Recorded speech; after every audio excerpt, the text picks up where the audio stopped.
I think the world has gone crazy. I woke up the other day and all I saw was anger, vitriol, divisiveness, finger pointing, and blame. What a perfect day to talk about all that today. I'm Diane Dennis, your host of Inspired Conversations. Thank you for joining me. With me today is Pam Pennington. Pam is an ordained New Thought minister. She's on her way to her PhD. She's an author, a poet, and a spiritual counselor. Pam, thank you so much for joining me today. Nice to see you. I'm so glad to be here. What a better person to talk to. You're heart-centered. You help people find their heart. I don't know what happened to people's hearts. A lot's going on right now. And you told me one time, it really just made me stand still. You said there are only two real emotions. One is fear and one is love. But everything I just mentioned doesn't seem to fit any of those two categories. So all of this anger that people are just holding on to and pointing fingers, where's that coming from? Well, a lot of people think that the opposite of love is hate. It's not. It's fear. Because when you are loving, fear is gone. People from the Abrahamic traditions, and especially from Christianity, there is a verse in the Bible that says, perfect love casts out fear. Where there is love, there is not fear. So what you're saying is that the anger that people are angry. I mean, I've had to get rid of a lot of Facebook friends, you know? I mean, a lot of people are saying that, and a lot of people don't know where to turn. They're looking for solace because they feel so awful, but everywhere they turn, it seems like they're getting more of what they don't want. So you're saying that underneath this anger is, so people are afraid? They are afraid. And it's interesting because when we separate ourselves from each other and from God, or source, whatever you'd like to call that, it puts up this immediate feeling of fear. And in that sense of fear, it's because we know we are isolated and feeling alone. That's where the source of that fear comes from. Well, I want to go, okay, but it's interesting that all of a sudden collectively, there's so much of it at once. Now, I did see, and this is not a political show, but I did see an upsurge in people's anger, expression of just hate. Again, I'm using that word because that's what it looks like. During this very divisive campaign for the President of the United States, and then the ensuing election, I think most of us thought, well, that's going to simmer down. And I don't see that happening, number one. Number two, Bill Moyers said something that just really sounded so apropos. He said, the thin veneer of politeness has gone away. And underneath that thin veneer of politeness is all of these feelings, which makes me ask the question, where's all this stuff coming from? Because it's obviously been there for a while. We've just been politely covering it up. Well, that's exactly what it is. We've been politely covering it up. To me, this is like an archetypal personality type of the ego. And the ego sets up these fears and these anxiety and the separation of you over there and me here, so that we're not connected. That's what the ego tells us. We're not connected. But in truth, we are. We are connected. So the environment, which is the political arena, was a great playground for the ego to play. And it sounds wonderful. like, if what you're saying is right, that we're playing into it. We are. And our ego at this moment is telling us, oh, I need to be separate and I need to protect myself. Or I need to be right. And that's part of the ego. I always need to be right. So the entire thing of you over there and me over here and never the twain shall meet is deception. Unless you change your mind and think the way I think. Yes, unless you change your mind and join me in my thoughts. But really it's deception. The ego is always deceptive. And part of what we see are unfinished business of our heart. Okay, so I want to stop you there because now you're getting to the thing where this conversation is for each individual watching this show. This isn't about the group. It's about, we can't control what other people do. We can't control what happens to us. We found out the hard way. But all we can do is take care of ourselves. And what I hear you saying is that individually, we need to clean up our own house. We need to clean up our emotional landscape, which is full of a lot of junk that hasn't been healed. Precisely. And a lot of those things are personality difficulties in our development. Sometimes we get arrested at one stage of our development only because we haven't dealt with the issues that were in our face. We tried to look around them, we tried to walk around them. So part of what's going on, I see a lot of the ego. And I say that because the ego separates. I see a lot of the ego standing up and saying fear, anxiety, all of these things are because in the past, if I had an unresolved issue, An unhealed wound. an unhealed wound, I'd stuff that down if I don't want to deal with it. Well, that's how we're trained in this culture. It's Right. like, get over it, buck up, get on with it, let's move forward. Don't Precisely. wallow in it. No. And also, I think people are afraid because when you're going to heal something, you're afraid that so much pain, all that pain that we've stuffed down there is going to come up and overwhelm and kill us. We always fear change. And that's part of the job of the ego also. And when I say the ego, it's like our personality. When we're forming our personality that says, I am an individual.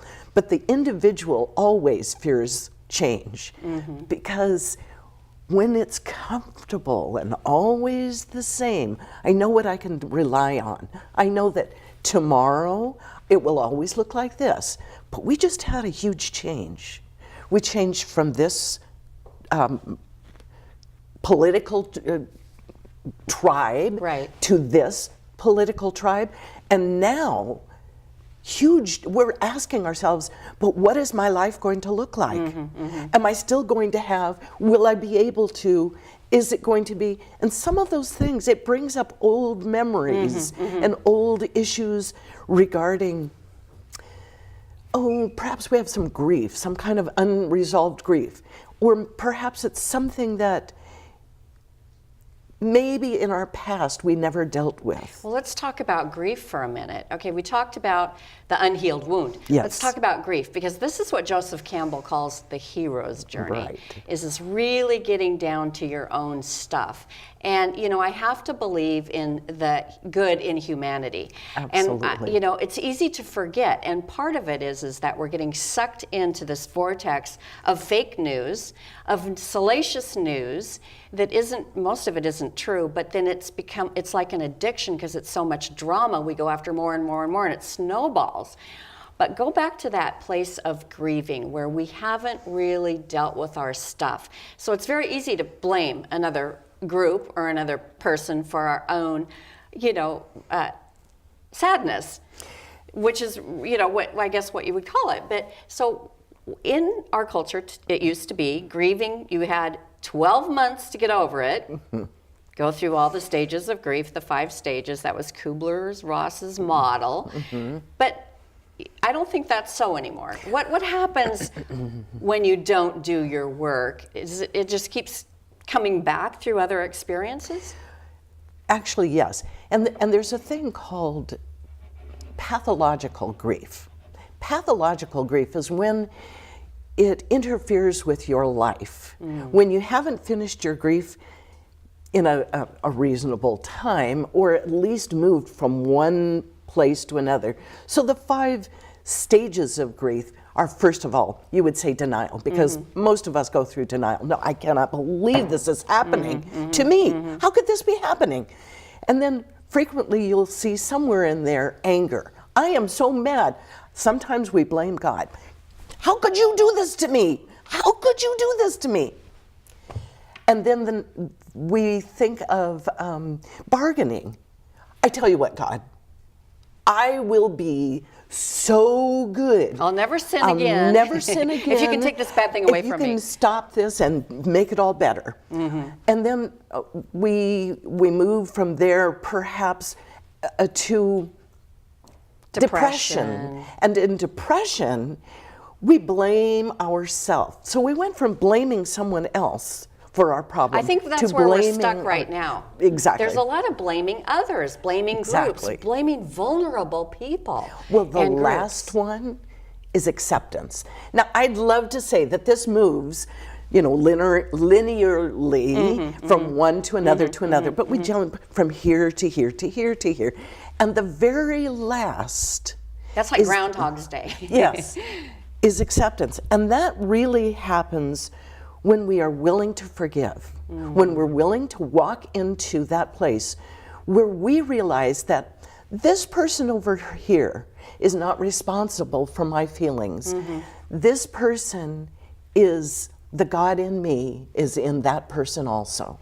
That person is as much a part of me as I am.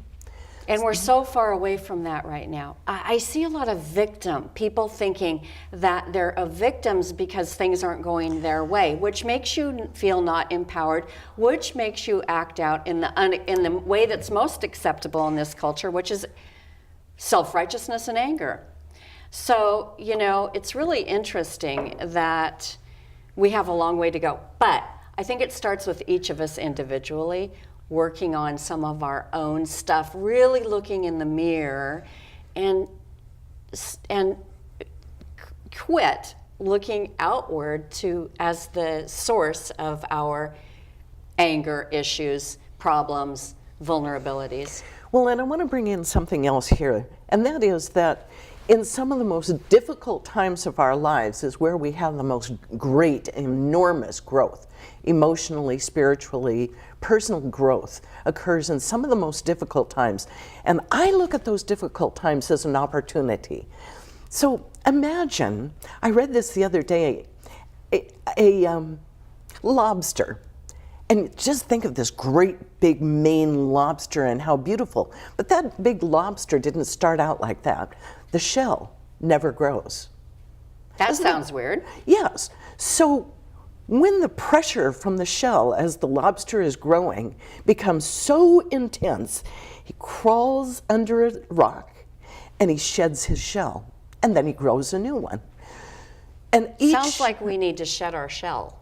Yes, That that's almost exactly sounded like what a it is. bad word. It's time to shed the shell, and that's what I look at what goes on around us, and I see opportunities. Always, I see opportunities.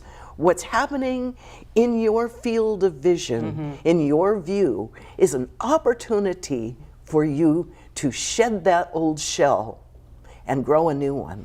Wow, that is a great way to end this. I want people to remember that. This is a tough topic. I really hesitated. Do I want to start this show this way? And talk about these really deep-seated problems that because honestly, I felt like, well, people aren't going to get it. They're going to still think, no, it's because of he did this and she did that and he didn't do that.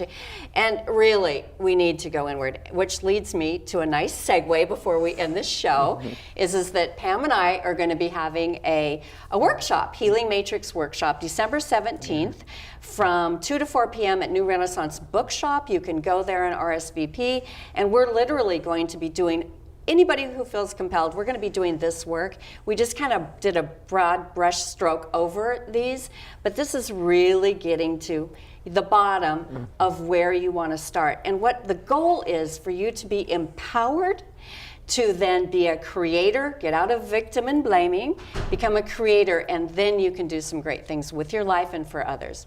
Yes. Thank you for tuning in and watching our show today on Inspired Conversations. I'm your host, Diane Dennis. I'm here with Pam Pennington, and we will see you next time.